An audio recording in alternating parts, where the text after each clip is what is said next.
had a propensity my whole lifetime to take on nicknames. Okay?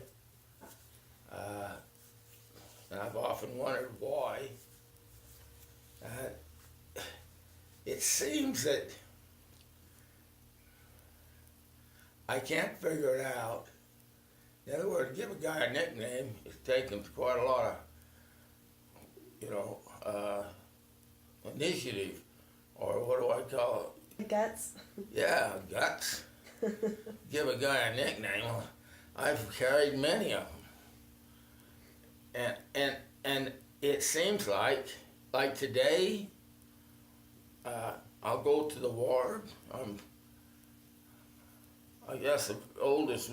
I think there's one guy, but the oldest active guy in the ward. Mm-hmm. And the teenage boys, who I know pretty good, have taught sometimes when I've substituted classes, or I know through horses, or no one, everybody calls me Brother Hunt, all the old, and get down to them about 13 or 14 or 15, they call me Doug. Huh? Doug? How you doing, Doug? I guess Philip's daughter, they said, what do you want? She calls me Doug. Mm-hmm. I said, that's fine. You want us to have her changed? What's the name, who's who I am. In fact, tickles me with the kids in the ward. Walking down there and said, Doug, I know it's a kid back there. They've come to befriend me. And I think I have something innate. It's a God-given thing that I've been able to do things and stayed humble. And so people treat me like I'm a president association of the counties. I was the youngest ever elected to be the chairman of the county commission in Weber County. Youngest guy. I'm like 41 or something. And the importance of the thing hardly ever occurred to me. You know what I mean? It was like, it did, but I don't know how to tell you. So I think because of that, it makes it easier. In other words, I'm just another guy to my friends and anybody who knows me, or anybody who gets to know me very long, and then they're easy for them to do whatever. Give me a nickname, or call me Doug when I'm 81 years old, or, whatever. And so be it. It's kind of good. You have what's your full original name, and why were you named that? Well, Douglas Ivan Hunt. I was named after my father, Ivan Hunt, and Douglas MacArthur. It was the beginning of the war. Douglas MacArthur was the guy, he's the guy that Japanese surrendered to. But he was famous general in 1937, and 8 years later was the surrender. Oh, okay. So Douglas MacArthur. So he was famous. I got my, when I broke my leg 3 places, my ankle, I was going around it didn't take me long to get rid of my crutches, and so I was going around on a cast walking class and run airplane. And the guy called me, I got the word peg leg. And so a lot of people call me peg leg. Waite Blood? You ever heard that? People called you Waite Blood? Oh yeah, you went to 7th grade, junior high. And over there, it was like a high school. You went class, and anyway. So, I went out to PE and playing softball. And I was playing second base. And they hit a ball. I don't know whether I wasn't watching. Can't imagine that. But they hit a ball so fast, hard. A line drive, and it hit me right in the eye. Hit me, knocked me down. But it was just one motion. It hit me, I hit the ground, I had the ball and threw the guy out first. which is hard, would be hard to do, even if it come to you. But somehow I did it. And then I did it underhanded. I didn't even get off the ground. I mean, I threw it from the ground, and I just kind of laid back. It just made me dizzy. Lay back for a minute, and so everybody crowds around. You know, geez, there's a guy down. It's like a fight in junior high. Everybody crowds around. You see him count around. And, "Are you hurt?" The coach come and said, "Are you hurt?"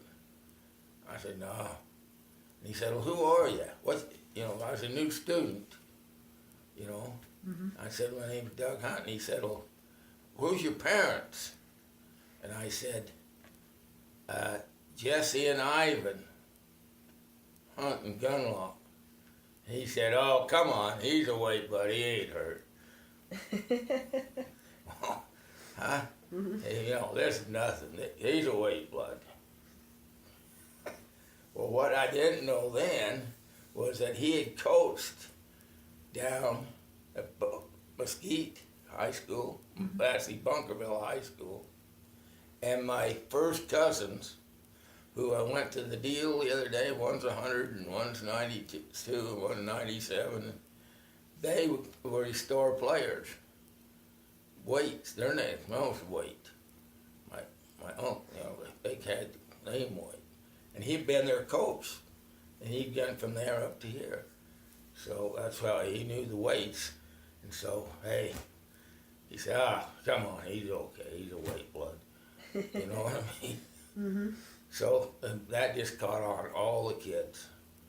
It just, like wildfire, I become Waite Blood.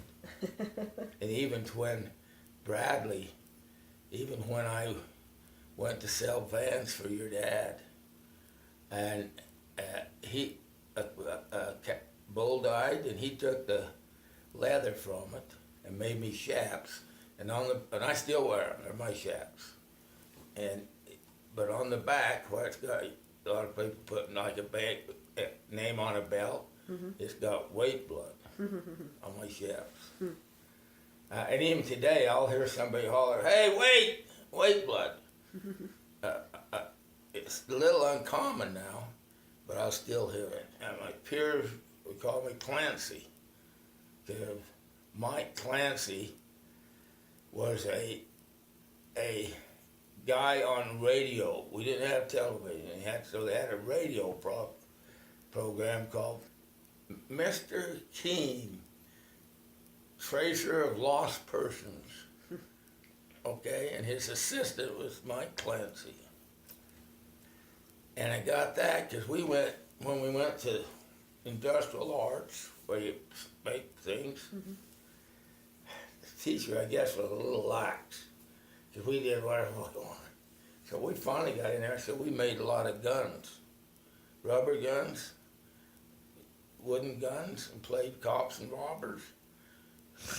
In class, he'd go out and talk to the home ec teacher like 30 minutes a day. And so we had this deal going. And one guy was Mr. Keene, and I was Assistant Mike Clancy, detective, you know. And we had these rubber guns, and we had some elaborate ones. I mean, you pull the rubber here and got it, and you put it. You had some of them you made with a clothespin, so you just boom, the clothespin, boom. We had some fancy rubber guns, and I had them hid everywhere. I'll never forget it. He come over the microphone. The principal always come over the microphone, and they had a prayer, and he'd give instructions or whatever for the day. Did they do that for you? So he said, he'd come on the microphone. "Doug Hunt, report to principal's office." Said they found my guns. I was just shaking went in there. They wanted me to say the prayer. Oh. I was about 8th grade then, I guess. But that stuck. Clancy stuck for a long time. And then the name Coach almost becomes, it isn't a nickname, but it's something that stays with you. And people I didn't coach, but there were students at the schools I taught, still call me Coach lots. You know what I mean? Mm-hmm. Mom says you call everybody Coach. Huh? Mom says you call everybody Coach. I used to a lot more. I used to call everybody Coach because I couldn't remember the name. Yeah, she said everybody thought you knew them, and what? She said everybody thought you knew them so well, but you just called everybody Coach, and you couldn't remember. What's up, Coach? Nicknames, I guess. I can't remember anymore. If we do, we'll come up by them in a little bit.